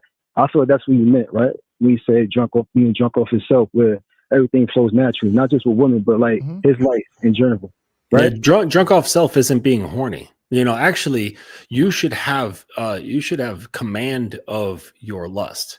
I'm not saying it should be killed, but it should be like a well-trained dog where you say sit and it fucking sits. You say attack, it attacks. You tell it to roll over, it rolls over. Like you should not be ruled by your impulses because when you are, that makes you submissive to women. That makes you submissive to pussy. That makes you submissive to all that shit. Okay. So a man shouldn't be governed by any of his impulses. And this is what allows him to rise up above the level of being an animal and into something more sophisticated. Right. And I don't think Steve the Dean was saying it in that nature. No, he wasn't. That caller. I think he was talking about energy, and no matter what you're doing in life, there should be a certain amount of energy that flows through you, where because you have built a certain life for yourself, that you can't be nothing but energetic for your life. Right. Like when I was saying when I first hopped on the show, that when I wake up, it's go. I'm ready to go. There's nothing else that's gonna bring me down but my own self. So I'm good to go, period. And when I want to talk to somebody, I talk to them because I want to talk to them. I don't need a drink. I don't need, no horniness. I don't need anything like that. I just need me. Because that's what I'm portraying out there. And I think that's more of what he's kind of referring to, is that you shouldn't need any extra, what we used to call it liquid courage, to do something. Yeah, you should be able just to do it on the fact that, hey, That's what I'm saying. it's an honor for her to get to know me. Right. Like, I don't even know if she'll survive my program. Yeah. Let it begin. So, So I want fellas, I gotta go. Sorry for interrupting their mouths. Hope you, you know what I'm saying, but enjoy the rest of the show, everybody. All right, appreciate it always, Zach. Yes, sir. Appreciate you All too, right, man. All right. All right, Jay. So I just have a question, caller, because in the beginning when you asked a question, you asked about fear. You asked about being afraid to talk to women. Why did you bring that up? And like, why was that a question for you? Because you said you weren't afraid and you weren't really talking about other guys. So why did you bring that up? Okay, I'm gonna say this. So, like I said, what was it feeling like? Like ready to go. You know what I'm saying? Wait. Hold on. Are you moving your phone around? Because you sound okay in one moment and then you sound outside. Yeah, outside. Keep the phone one way from me, please. Like you hear me now? Yeah. Go ahead. Keep it like that. So it's basically like if I'm not, feeling like, what I'm saying, like fucking anything, like fucking women, like interacting, like not interacting, like what I'm saying, like ready to go and like fucking what you call it, and I see one, I'll just be like, maybe say hi, this and that, but I won't be in the mode to where like I'll lead to anything. Not necessarily fear. That's basically what I was talking about. Okay. All right. Well, see, say what you mean. You understand? Words mean things. Okay. Yeah. So if you go and take the time to ask a question and, you coming on here for help or whatever, like be honest and say what you mean. You understand? So, or at least if you're having trouble articulating it, then give an explanation like that at the beginning, because again, we have to be careful because fear is fear. You understand? And if you're talking about fear, then that's going to be, that's going to be what we focus on. You understand? And when I say that, it's also what you focus on subconsciously as well. So you got to be careful with the words you use and how you articulate your thoughts and feelings. You get what I'm saying? Gotcha. All right. Sure. Appreciate that. And to add to that, Miles, with regards to fear, God damn it. I was just going to say that real quick. The path to manhood is really paved on robust honesty. You cannot become a man if you lie to yourself or if you lie to other people. Facts. You have to be honest. And it's not easy. That pathway, it's not smooth. It's not pleasant, but that is the path. That is what all the stones in the ground. That's what the pathway of manhood is like. Yeah. So let me share a personal story, and I don't know if I ever shared this online, because I'll be talking about a bunch of shit I probably shouldn't be talking about. But let me share the story. So the mother of my oldest two children, right? When we first met, maybe a few months into us meeting, at the time I was maybe 20, 21. She was like 19 or some shit. So one day, a couple of dudes that I had befriended and became cool with over a period of months, I was hanging with them one night. So we were out, out on the town here in San Antonio, and she was with her girlfriends. So she hit me up. This is back when they had pages and shit like that. And I said, yo, I'm with some of my boys. If you with some of your girls, why don't y'all meet us over here? Boom. So when we meet up, I'm introducing her. This is before her and I had kids. We weren't living together. We didn't have kids. We were just getting to know each other at this point. We were just dating. You can say that. So as I go to introduce her to one of the dudes, there was a funny energy between them, right? So I'm looking at them, right? And I'm like, y'all good? Right? And both of them admitted, yeah, we met before, we know each other. And I'm like, all right. So they was trying to explain to me, and I'm like, look, y'all met before I even knew her or knew you. I didn't know either one of y'all when y'all met, right? And then it was like, well, we didn't fuck, it was just this. And I'm like, I don't care what it was. I'm like, I didn't know either one of y'all. I'm not holding that against y'all. Right? I'm cool with it. I ain't tripping. So the point is, even though I knew that she had met this nigga before, that didn't stop me from making her my girl. That didn't stop me from having a family with her. We were together for 7 years for the most part, on and off. But that didn't stop me because I wasn't insecure about what may or may not have happened with her and this nigga. Y'all got it. Gotcha. Okay. All right, caller. Any other questions? Anything else? That's it. That was it. All right, bro. Appreciate you, brother. Take it easy. Thanks for calling in. Thanks for supporting the show. All right, guys. Make sure y'all call in 844-672-7300. 844-672-7300. We got your host KZad, we got Mr. Justin, we got Miles. So guys, call in. You got 3 coaches on the panel right now. Go ahead and call in. Let's get these questions going before we get up out of here. We got about 15 minutes left. So make sure you guys take the opportunity. Go ahead and call in. All right, and let me say, shout out to Super Chat. Dominic Wilson with the 20 says, being a virgin doesn't mean a better woman. All women have been virgins before. Yeah, I agree. See, a lot of guys, they think her sexual past is tied to her character. And I'm like, who told you that lie? Bro, a woman's lack of desire to have sex could be, because I've had women tell me they didn't want to have sex because they was afraid they was going to get pregnant. That was their reason. Or they was afraid of STDs. They were definitely afraid of STDs. And that was their reason for not wanting to have sex. It was nothing that all these other guys say. So a lot of guys think that, if she hasn't had a whole lot of sex, that means she's virtuous. Now, it could be that she views sex a certain way and she prefers to be in a relationship or have some type of profound connection. It could be that. The problem with guys is you don't know. You really don't know which one it is. And women are very adept and very good at being chameleons and showing you what they need to show you for you to feel emotionally safe. And this is what guys don't understand. Guys, women know that men are more insecure about sex than women are. Period.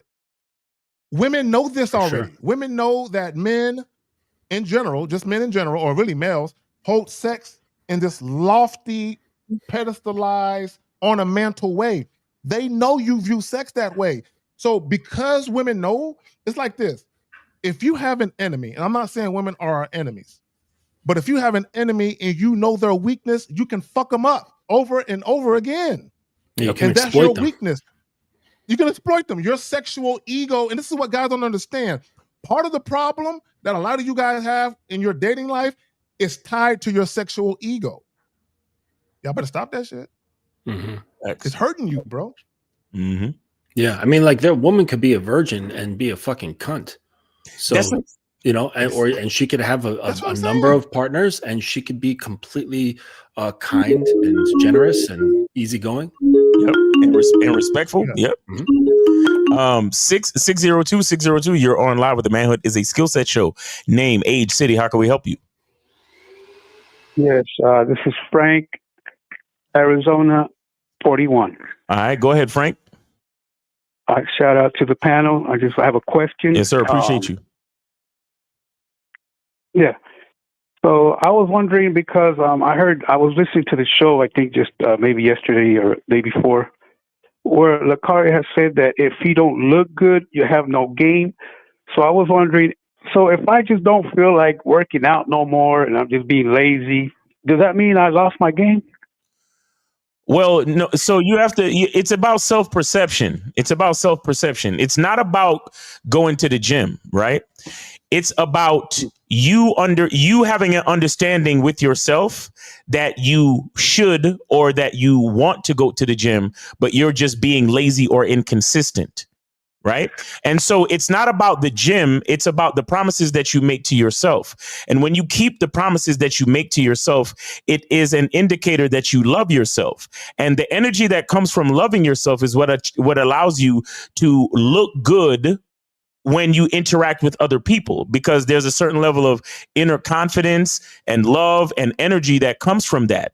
But when you sit on your ass and you know you're being lazy and you know that you should go to the gym, whether it's to keep you healthy or to maintain a certain physique, if you don't do it when you already promised yourself that you would, and you know for a fact that it's better for you and that it's something that when you do it, it benefits you, and you don't do it, that means you're showing a lack of love. You're showing a lack of love to yourself. You're showing hate to yourself. And that's the real issue. So that's what Lucario was saying. He was saying, if I don't do what I need to do for myself to look good, meaning that I look good to myself first, if I don't do that first, then none of the rest matters. That's what he was really saying. Yeah. And you can extend So, that to your Caller, clothing. let me ask you a question. So it could be like, Yeah. you could extend to your clothing. Like, I don't feel like dressing well. I'm gonna wear the t-shirt with the fucking coffee stains on it and the mustard stains on it and the sweat stains in the pits. It hasn't been washed in a while. Or your grooming. You know what? Fuck brushing my teeth. I don't feel like doing that. You know what I mean? Like, so really it's all about, it's a reflection of the discipline that you have to How you care feel about for yourself. Yeah. to care and maintain for yourself. Because here's the thing, life is all about maintenance. Fact. Everything. You Mhm. let things sit and they corrode. That's just the nature of existence. You let it sit, that's entropy, So- right? It corrodes. So you need to take care To of your that point, shift. So let the me thing jump is in here real that, quick, 'cause I know that there's a delay. Real quick, there's a delay. well, hey, Hannah, it's exact. So the discipline, exercising discipline is a form of self-love. Like, if you cannot be disciplined with yourself, it means I don't really care so much about me. Yeah. And then you expect others to care about you. That's weird. Go ahead, Zach. Yeah, Now go that ahead, makes sense. That does make sense. Okay. So, let me say this. Okay, Caller, let me ask you a question. Are you real comfortable when you stay at home? You real comfy? You don't have to brush your teeth. You can just lay in your pajama pants. You real comfortable when you stay at home? Yes. It's a real question. Are you real comfortable? Are you real comfy? You snug? Well,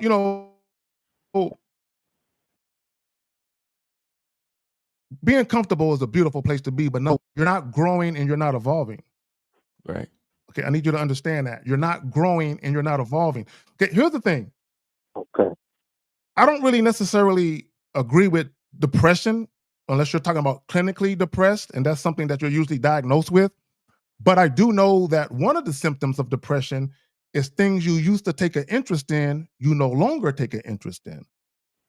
So yeah, I am zagging Dukalux. So what's happening in your life where your self-esteem has taken a hit, where you no longer find interest in the things you once found interest in?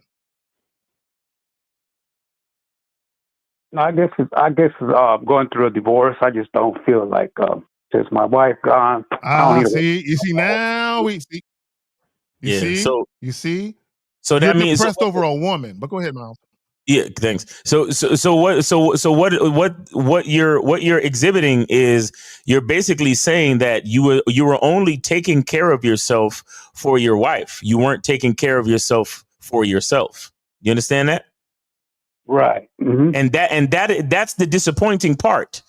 That's the part that's disappointing, because I want to tell you that and we could probably talk a little bit more if you set up a consultation or whatever, but these are the type of things that cause marriages to fail. When the man thinks he was doing shit for the woman, or thinks that he was doing shit for his wife. You understand? Because when you, as a human being, it's a psychological thing that a lot of us don't realize, right? That everything in life is selfish. Everything in life is selfish. Once you say that I'm doing this for my wife, I'm working out for my wife, you're fucking lying. It's a lie. Mm-hmm. I work hard to make this money for my family. I go hard to make money for my wife. It's a lie. Everything that we do, that shit all the time. You're right. Everything you used to say that. You see, I didn't even know that. We didn't even have a discussion, right? So I want you to understand this. I want you to understand this. Listen. I want you to understand this. A lot of people would say that Mother Teresa or somebody like Gandhi or whatever, any one of those people were the most selfless people on the planet. I want to tell you that that's incorrect. Mother Teresa was a selfish person as much as anyone else. But here's the thing: we all have different identities, and all of us have different self-interests. Now, it just so happens that helping other people is what made Mother Teresa feel good, and she indulged herself in selfish efforts her entire life. That's all it was. For adoration and adulation. Exactly. Okay, you understand what I'm saying? Yeah. All right, look, a lot of people would say, Miles, Lucario, K-Zag, Mr. Justin, they give so much free game. And they're really helping us, and they're doing it for us. understand, we are all here because we want to be, because we enjoy what we do. Do you understand? Right, okay. The fact that anyone gets a benefit of the game that we spit or anything that we say on these shows, it's a blessing, but it's icing on the cake. The true actual cake is our identities. The fact that we like having discussions about this shit. Like, we like talking. Like, I remember before K-Zag even started his YouTube channel, we used to have conversations. I remember when me and Lucario was in Houston, we called up K-Zag just to ask him about where the hot spots was, and then we ended up talking and having conversations about game and all that other shit. Do you understand? Where a lot of the conversations that we have in private sound a lot like the conversations that we have on the YouTube lives and so on and so forth. You see what I'm saying? So what I'm explaining to you is that the reason why we've been so consistent and the reason why we have the clients that we have is first and foremost because we are true to who we are first. We don't do this for y'all. We do this for ourselves, and then y'all benefit as a secondary result. Do you understand that? As a subsequent result. Yeah. And so the truth of it is that if you are with a woman, if you're with a wife, you must be inspired. You must be disciplined to do these things for yourself, and then your wife benefits as a subsequent result. Not that you're doing things. Look, understand this. The reason why you met your wife and she was attracted to you is because you dressed a certain way. You spoke a certain way. You already had a job. You already had a life that you were, like Mr. Justin said, maintaining. And you were doing that all for yourself before you met her. So how the fuck did it switch to you doing it for her? That's a lie. Do you see how it's a lie? Crazy. That is crazy. How'd that happen? Exactly. How did that happen? And a lot of times as men, we make the mistake of allowing certain insecurities from the woman seep into our own brains and fuck a lot of shit up. So we got to be careful. You see what I'm saying? We got to be careful. And this is why you need consistency. This is why I call it a masculine identity, because your identity means that every time you pull out your ID card, it's the same information. It's a consistency in your character. That's the whole point. So it was your job to be consistent from the beginning. And then as you made her your wife, you were still supposed to be that same man. But somewhere along the way, you allowed yourself to change somewhat, or you fell off of certain consistencies. And that's probably what ended up, ruining your marriage. Yeah. And I think now that's what it was. And now, it's sadly, you're letting the result of your marriage further influence inconsistencies, right? Because you went from going to the gym for yourself, then you met your wife, and then you said, and this is just an example, right? But you went from going to the gym for yourself, then you met your wife, then you said, I'm going to the gym for her. Now your wife is gone, and now you're asking yourselves, so who the fuck am I going to the gym for now? Right. You see, you see how the evolution takes you further and further away from who you truly are? Yeah.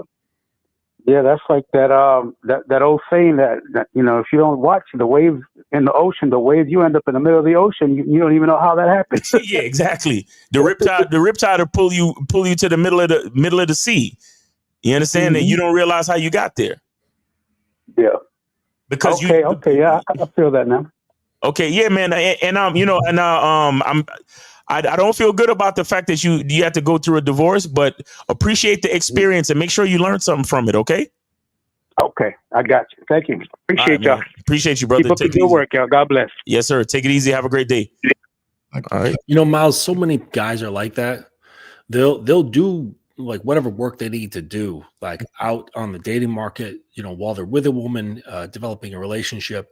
And then when they get married, they put their feet up.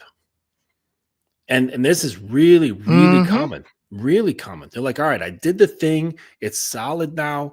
And what that tells me is that they're thinking that the institution of marriage is what makes the marriage. No, yeah. And it's like, no, you as the man make the marriage. Okay.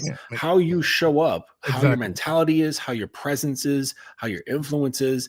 And it's all contingent around your self-respect, your self-love, which then extends into how you lead, how you develop her, like just all of this shit. everything is contingent on the man. It has nothing to do with the marriage. Like that, like if that comes around, that should be something that is like a, you know, just like putting the maraschino on top of the sundae. Like it doesn't define anything. It's just like, oh, okay, this is just decorating what already is. The structure and everything should already be there, to the point where it's like, hey, this just kind of makes sense, you know, and we get like some tax breaks for it. Right. But like other than that, like the relationship and the structure of it and the strength of it is determined on the man and what he's developed for that woman to be with him. Thanks. Okay, let me jump in there and let me say this because we got a couple minutes. And real quick, and I want guys to understand the covenant before God, the fact that you had a man of the cloth officiating your wedding, the legalities of the paperwork, that ain't gonna save you. Right. And a lot of you guys, you wonder why, you know, the women are leaving. You cannot kick your feet up and get comfortable around women. You can't take women for granted. You can't do it. You just can't do it, because at some point, this is what people got to understand also. Just because you started off being sexually attracted to somebody, or they started off being sexually attracted to you, doesn't mean it's going to stay that way.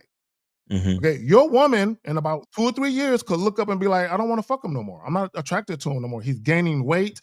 And this is what people think. People think love will save y'all too. No, it won't.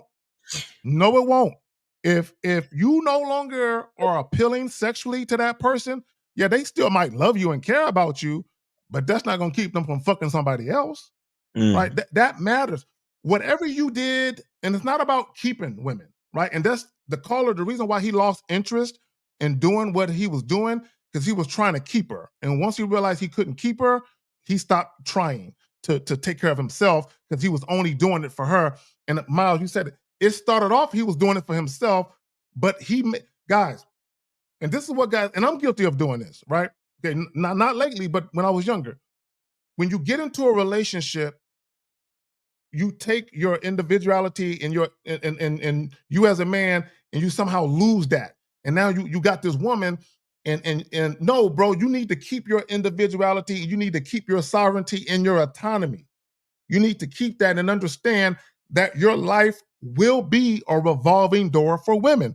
And it gotta be, right? And I know y'all want to meet a chick and be married for like 40 years, and y'all want to die in each other's arms and have matching burial plots. I know y'all want that. But this ain't the movies, nigga. Like, most people will never have that. Get used to that shit. Y'all got it. For real. But I think we could close up shop about now. All right. Let's go ahead. So if y'all want to go ahead and let everybody know where they can reach y'all at. Yeah. So guys, come to Cunningham Elements and get your products. I got the shea butter. It is shea butter season. It's time to moisturize. The air is dry. It's wintertime, man. Oh, and I think we're setting the clocks back this weekend too, right? Tomorrow, yeah. Yes. So guys, keep up on that, man. I got your masculine identity eau de parfum fragrance here. Make sure you pick up that. And I got a sale coming up soon, man. So make sure you guys stay tuned for that. And let me see. Also, Monday night, the masculine identity Zoom call. We're going to be talking about ways to spot your identity in the woman when you meet them. So it's going to be an important call. So make sure you guys come through for that. So go to masculineidentitymembership.com and join that, so you could be a part of that conversation. And yeah, man, appreciate you, Justin. Appreciate you, K-Zag. Appreciate the callers and the chat, man. And and then of course tomorrow, Real Game No Theory. Make sure you guys come through for that 12 noon. No doubt. Yeah, and as always, Zach, thank you for having me. Good to see you again, Miles. And you guys want to learn, more deeper aspects of yourself and how you can become a more impactful leader towards not only just women, but men as well. Head on over to thedominancecademy.com. Actually, I'm gearing up for my first professor. Well, my second professor. I'm the headmaster, but I'm going to be bringing in a professor who has been studying under me for a while, and this guy, he's on fire. So that's some news coming up through.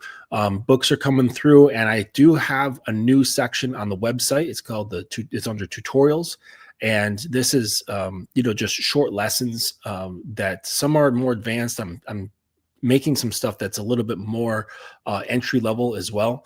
And, ranges anywhere from like $5 to $12, really easy in and out. Pause. And then, so, go on over there, check out the things that I got going, and, keep your head down and keep working hard. Facts. Yep. There you go. Appreciate y'all coming through, Mr. Justin. Y'all go fuck with Justin's website is right here, or is the website? Yeah, thank right you, there. Dirk Lux. Appreciate that. Right there. So yeah, my so girl go- couldn't go- post it because she's not a mod. That's why. Oh, okay. Oh, that's what you was trying to tell me. Oh, you was telling me. Yeah. Oh, okay, Justin. I Justin, figured next it out time- later. Yeah, she's not a mod, Yeah, so next she can't post links. Oh, So next time she comes in, next time we do the show, let me know, and then I'll do that. 'Cause I wasn't Okay. sure. Okay, because I didn't know what you was trying to tell All me good. that. Okay, All cool. good. So now that because that was miscommunication. Now that I know that, He's zagging. I'm again. out up next time. All right. So again, Mr. Justin, thank you, my brother. As always, I'm zagging. I'm ending this show right now. All And we right. out. Peace. Okay.